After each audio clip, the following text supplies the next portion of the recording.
নারায়ণগঞ্জের বন্দর উপজেলার বিভিন্ন পূজা মণ্ডপ পরিদর্শন করেছেন জেলা প্রশাসক মোহাম্মদ জাহিদুল ইসলাম মিয়া। দুর্গাপূজা চলাকালীন সময়ে আইনশৃঙ্খলা পরিস্থিতি পর্যবেক্ষণ এবং ধর্মীয় সম্প্রীতি এবং শান্তিপূর্ণ পরিবেশ নিশ্চিত করাই ছিল তার এই পরিদর্শনের উদ্দেশ্য। এ সময় জেলা প্রশাসক পূজা উদযাপন কমিটি ও স্থানীয়দের সাথেও কথা বলেন এবং সার্বিক সহযোগিতার আশ্বাস দেন। বিস্তারিত থাকছে এস.এন. জহিরুল ইসলাম বিদ্যুতের প্রতিবেদনে। সোমবার নারায়ণগঞ্জ জেলা প্রশাসক মোহাম্মদ জাহিদুল ইসলাম মিয়া বন্দর উপজেলার বিভিন্ন পূজা মণ্ডপ পরিদর্শন করেন।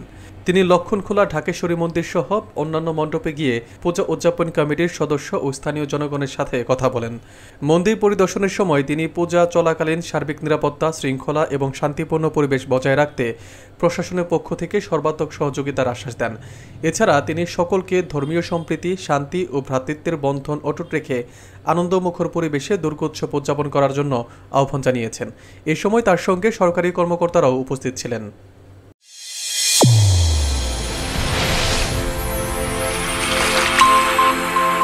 চ্যানেল A1 হৃদয়ের স্পন্দন।